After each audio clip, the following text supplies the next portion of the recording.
Sheikh, my question is, if a person is interested in learning Islamic politics and economy, like how the Islamic State should be structured, who the Muslim ruler is, how he should be selected, and how to be punished, and so much more according to Quran and Sunnah. And this person wants to learn more about them. So which are the best book that talks about the fiqh of politics and fiqh of economy that you would recommend if such fiqh and book exist?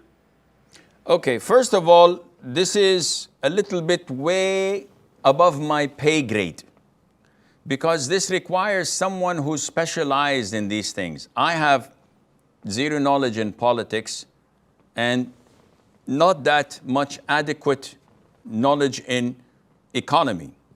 I have general idea about Islamic rulings and teachings.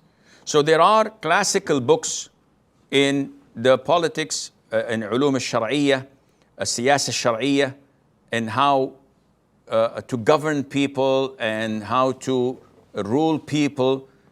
These are classical books. I did not go through them, so I cannot recommend any of them, but they're found there and available.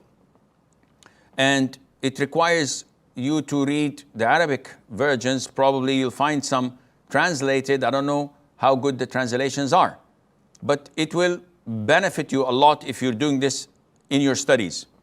Also, the Al-Muqaddimah by Ibn Khaldun.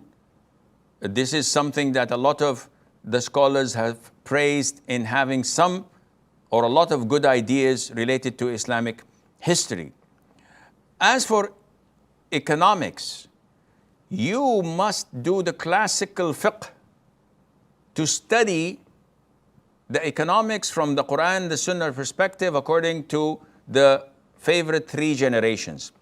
Nowadays, Islamic economy, unfortunately, is based on picking and choosing. A lot of these Sharia boards members or people who work in there are professionals. And instead of trying to find what is the best according to the Quran and the Sunnah, they collect all what has been said throughout history in the books of fiqh, regardless if it is baseless or based on something. It's just there in one of the Hanafi books. It was just there in one of the Maliki books. It's a quote. They just grab it and they put it in cards and they flashcards, and they start to look into today's current economical systems, how they trade, credit cards, transactions, hedging, betting, margins, etc. Everything, loans and the likes, bonds. They look all at these things and they look at their flashcards, trying to see something that may coincide and fit. So they say, oops, okay, we found this in a Shafi'i book. Who said this? XYZ. What's the reference to it? I don't know, it's a Shafi'i school of thought. So because it's in one of the books of fiqh, so this opinion is there, we can follow that. Okay, what does the Quran and Sunnah say? Regardless, we have something to follow. Unfortunately, this is how the vast majority, not all of them, this is how they work, and this is how they get their bonuses, and this is how they're getting paid a lot, because they are twisting, not breaking the laws.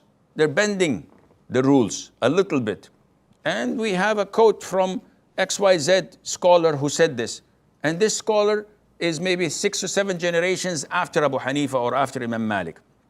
But it's there in the books.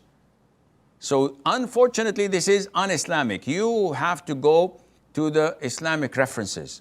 Study the Quran and Tafsir, study the authentic hadith and what the scholars have said about the hadith and their understanding of it, with the understanding of the 3 favorite generations. Then you will formulate your own knowledge about this science.